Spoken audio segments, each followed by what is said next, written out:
The movie begins with Marcus and Kevin, two FBI agents who like to work alone without backup to make sure they get all the credit and move up the ranks faster. This time, they go undercover as salesmen to persuade some ice cream vendors, whom they suspect are drug dealers. After handing over the money for the goods, they reveal their identities, and when the vendors try to flee, a fight breaks out.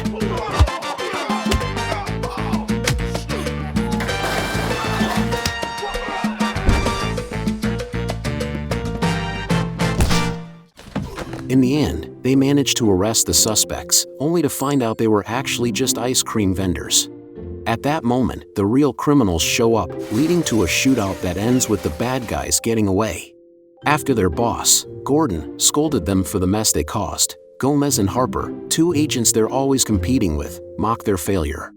The next day at the FBI office, Gordon announces a mission to protect the daughters of a billionaire. But after going over the girls' profiles, none of the agents step up to take the case. Malcolm and Kevin burst into the meeting and ask their boss to put them on the case, You're on. hoping to redeem themselves after their last failure.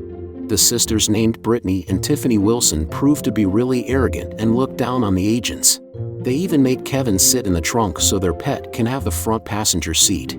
This turns out to be a big mistake because the dog ends up blocking the driver's view, and to avoid an accident, Kevin makes a sharp maneuver, causing the car to swerve off the road and crash lightly. No one is hurt, but when the girls see the scratches on their faces, they start screaming in terror. Because of this, they refuse to go to the event in the Hamptons and threaten to report the agents to their boss. In an attempt to calm them down, Kevin suggests they stay at the hotel all weekend so no one will see the scratches on their faces.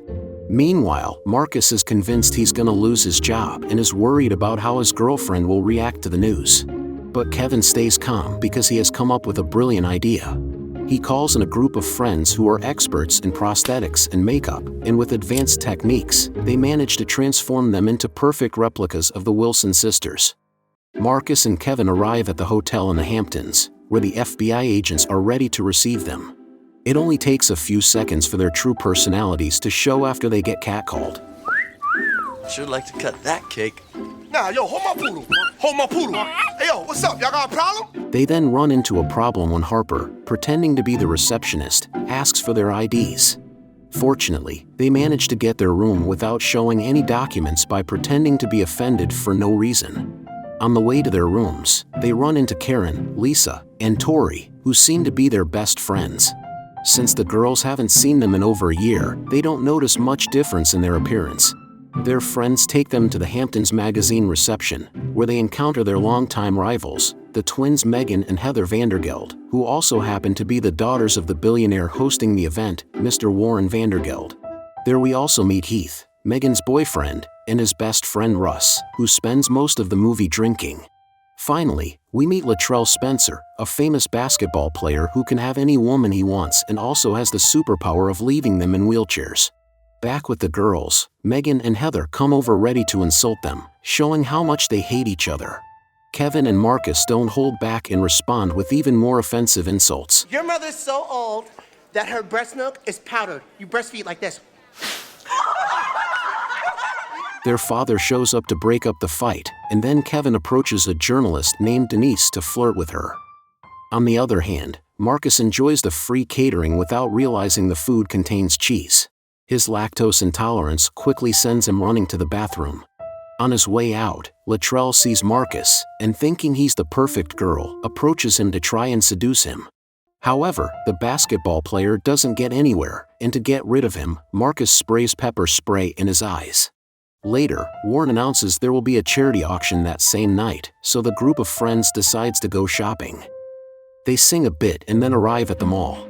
Marcus is forced to try on clothes, and to make matters worse, he gets a call from his girlfriend at the worst possible moment. Oh, you're never gonna get that big old head in this tiny hole. Push it! It's almost in! What is almost in? Oh, so tight. Tight. Meanwhile, Kevin accompanies Lisa, who despite having no visible flaws, spends the time crying and complaining about the small amount of fat on her body. Outside the store, Gomez and Harper keep an eye on the girls when suddenly, a pickpocket steals Kevin's purse, leading to a frantic chase that ends with Kevin tackling the thief and getting his purse back. That night at the auction, the girls are placed at the worst table because to the earlier fight with the Vandergelts.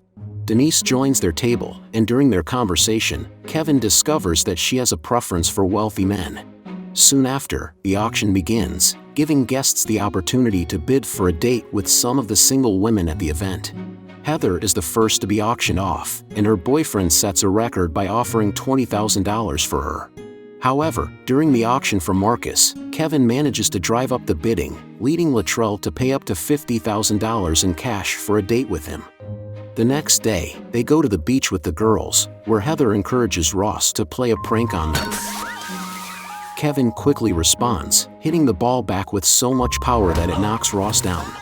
Then, he takes advantage of Latrell's distraction to steal his clothes, and by impersonating him, he impresses Denise and manages to get a date with her. Meanwhile, Marcus' girlfriend named Gina grows more suspicious when she discovers an exorbitant charge on her credit card for a dress she never bought. At night, Kevin gets ready for his date with the journalist, while Marcus prepares for his pending date with Latrell.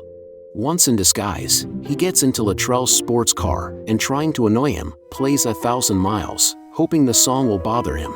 But to his surprise, it turns out to be one of his favorite songs.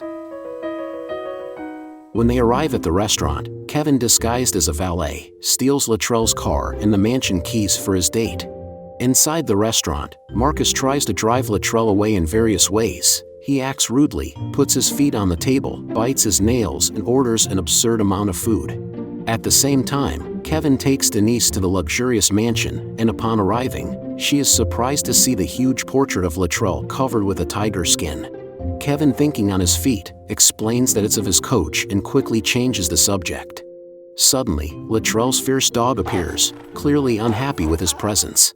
The dog attacks Kevin and dragging him into a room, but fortunately, Kevin manages to take control of the situation by locking the dog inside. Back at the restaurant, Marcus starts criticizing Latrell's sports career, mentioning that he's been playing poorly in recent games.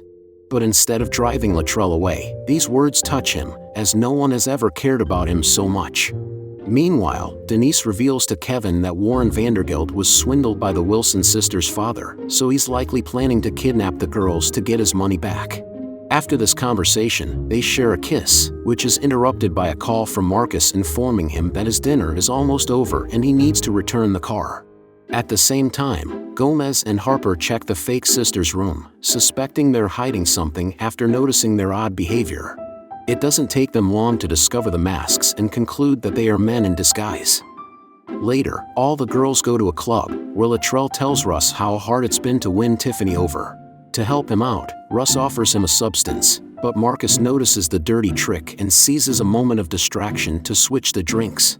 Then the girls hit the dance floor, where the Vandergelts notice them and a dance battle starts between them.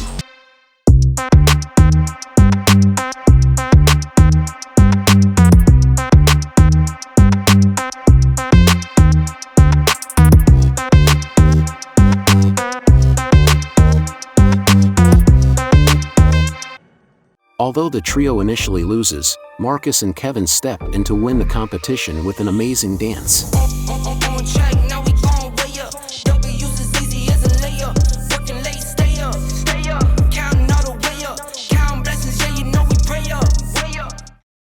On the other hand, the substances Latrell had consumed earlier start to take effect.